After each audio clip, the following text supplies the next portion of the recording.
लखनऊ शहर की एक हल्की ठंडी रात थी। सड़कों पर ट्रैफिक कम हो चला था, लेकिन पुलिस पेट्रोलिंग गाड़ियों की आवाजें अब भी सुनाई दे रही थी। एक पुराने पुलिस स्टेशन के ठीक सामने फुटपाथ पर एक दुबला पतला बुजुर्ग आदमी चादर ओढ़े लेटा था। उसके पास ना बिस्तर था, ना कोई सामान, बस एक झोला, एक पुराना मोबाइल और एक जोड़ी फटी हुई चप्पलें। नाम था शिव शंकर चौधरी। उम्र लगभग 75 साल, झुर्रियों से भरा चेहरा, लेकिन आंखों में आज भी वही तेज जो किसी जमाने में पूरे महकमे को सीधा कर दिया करता था। लेकिन आज वह चुप था, थका हुआ, शायद बीमार या शायद कुछ सोच रहा था। थोड़ी देर में एक पुलिस जीप वहां से गुजरी। उसमें से एक हेड कांस्टेबल उतरा। नाम था मनोज तिवारी।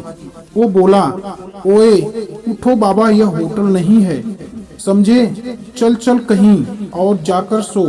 शिव शंकर ने धीरे से चादर हटाई, आंखें खोली और बैठ गए। उन्होंने कुछ नहीं कहा, बस शांति से मनोज की ओर देखा। मनोज झल्लाया, क्या देख रहा है? बहरा है क्या? चल उठ, वरना लॉकअप में डाल दूंगा। वहीं चैन से सुना। पास ही दो सिपाही और खड़े थे। वो हंसने लगे। लगता है कोई पगला बाबा है। बड़े आराम से पड़ा था। साहब के सामने शिव शंकर कुछ नहीं बोले। उन्होंने बस अपनी चप्पल पहने बोला उठाया और बड़े शांत स्वर में बोले, तुम्हारी बात मान लेता हूँ बेटा, लेकिन एक कॉल कर ले। मनोज ने व्यंग से कहा, हाँ हाँ कर ले, शाम को बुला ले, लेकिन 2 मिनट में यहाँ से निकल जा। शिवशंकर ने अपना पुराना मोबाइल निकाला और फोन मिलाया। सिर्फ 2 शब्द बोले, समय हो गया है, पुलिस स्टेशन नंबर 19। और फोन बंद कर मनोज हंसते हुए बोला, क्या बाबा, किसे बुला रहे हो?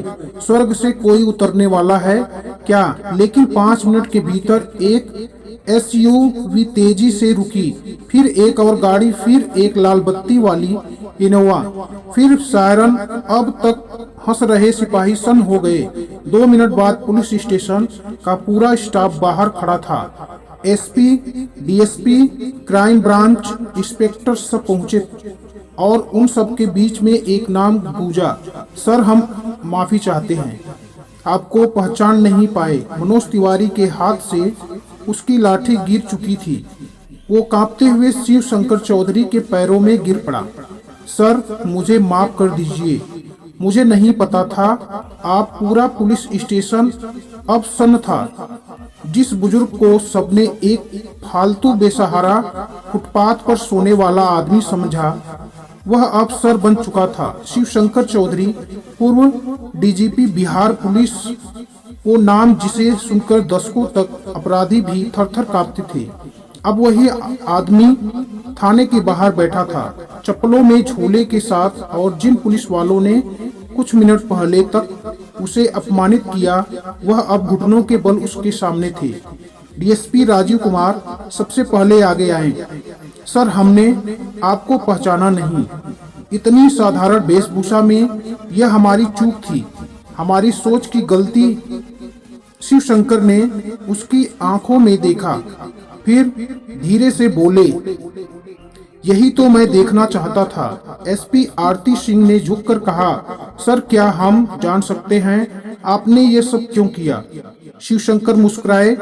उनकी मुस्कान में गुस्सा नहीं था, सिर्फ एक सवाल था, क्या हमने इंसान को इंसान समझना बंद कर दिया है? फ्लैशबैक शुरू होता है। अब वापस वर्तमान में शिव शंकर बोले, मैं कोई तमाशा देखने नहीं आया था, मैं सिर्फ ये देखना चाहता था, क्या वर्दी पहनने वाला हर पुलिस वाला अब भी वही मूल लेकर चल रहा है? क्या अब सिर्फ पद देखकर सलाम किया जाता है? उनकी आवाज धीमी थी, लेकिन उसमें पत्थर काटने की ताकत थी। तुम सब ने मेरा अपमान नहीं किया, तुमने एक गरीब को, एक इंसान को, एक नागरिक को अपमानित किया। और याद रखना, हर बुजुर्ग भिखारी नहीं होता, कुछ ऐसे होते हैं जो तुम्हारे पूरे विभाग को उठाकर खड़ा कर सकते हैं। मनोज अब भी घुटनों पर था, उसकी आंखों में आंसू थे। सर मुझे माफ कर दीजिए, मैं आपकी ट्रेनिंग में था, तब नहीं पहचान पाया, आज तो और भी अंधा हो गया। शिवशंकर ने उसे देखा, फिर पास आकर उसका कंधा पकड़कर उठाया। सजा से ज्यादा जरूरी है सीख। अगर तुम आज बदल जाओ तो यह मेरा सबसे बड़ा सम्मान होगा। एसपी आरती ने कहा, सर हम चाहते हैं कि आप विभाग के हर थाने में जाकर अपनी बात रखें ताकि यह गलती कोई और ना दोहराए। शिवशंकर मुस्कुराए, मैं फिर आऊंगा, लेकिन बिना बताकर, क्योंकि असली परीक्षा तब होती है जब तुम जानते नहीं कि कौन देख रहा है। शिवशंकर चौधरी के शब्द सिर्फ थाने की चार दीवारों में नहीं गूंजे, वह पुलिस वालों के मन में उतर चुके थे।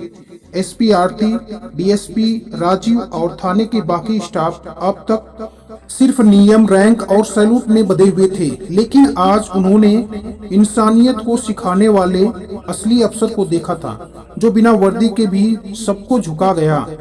अगली सुबह पुलिस स्टेशन के बाहर एक छोटा बोर्ड लगाया गया, मानव गरिमा दिवस।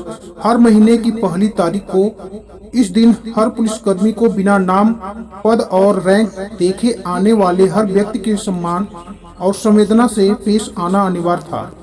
और इस बदलाव की प्रेरणा बनी एक तस्वीर, जिसमें शिवशंकर चौधरी फुटपाथ पर चादर ओढ़े सोए थे और नीचे लिखा था, असली ताकत कभी शोर नहीं मचाती।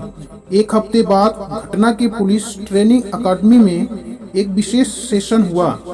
सैकड़ों नए ट्रेनी पुलिसकर्मी बैठे थे और मंच पर खड़े थे। वही बुजुर्ग जो अब भी अपने पुराने पायजामे कुर्ते में थे। शिवशंकर ने मन से कहा, वर्दी इज्जत दिला सकती है, लेकिन इज्जत को बनाए रखने के लिए इंसानियत चाहिए। अगर तुम्हारा सलाम सिर्फ ऊंची पोस्ट देखकर होता है तो याद रखो, तुम सिर्फ वर्दी पहनने वाले बनोगे, अवसर कभी नहीं। पूरे हाल में सन्नाटा था, हर आंख सोच में डूबी थी। पुलिस स्टेशन की दीवार पर एक और बोर्ड टंगा, हर वह व्यक्ति जो दरवाजा खटखटाए उसे भिखारी नहीं नागरिक समझा जाए। डीएसपी राजीव, जिसने पहले ही सब बदलाव को अपनाया, अब हर नई रपट से पहले एक सवाल पूछता था। क्या आपने उसकी आवाज को सुना? एक ठंडी सुबह थी, वैसा ही दृश्य सामने आया। एक बुजुर्ग अस्पताल के बाहर फटे कपड़ों में बैठा था। भीड़ हंस रही थी, कुछ लोग मोबाइल निकालकर वीडियो बना रहे थे। एक ट्रेनी सिपाही पास गया, चुपचाप झुका और पूछा, बाबा कुछ चाहिए क्या? अंदर चलें? लोग चौंक गए। बुजुर्ग ने उसकी पीठ थपथपाई। अब उम्मीद जिंदा है बेटा, उम्मीद जिंदा है। कभी किसी की हालत देखकर उसे छोटा मत समझो, क्योंकि कभी कभी सबसे बड़ा आदमी सबसे सादगी भरे कपड़े में आता है। अगर यह कहानी आपको सच्चे सम्मान की अहमियत का एहसास दिला गई तो वीडियो को लाइक करें, शेयर करें और चैनल को सब्सक्राइब करें और कमेंट में जरूर लिखें, इंसानियत सबसे बड़ी वर्दी है।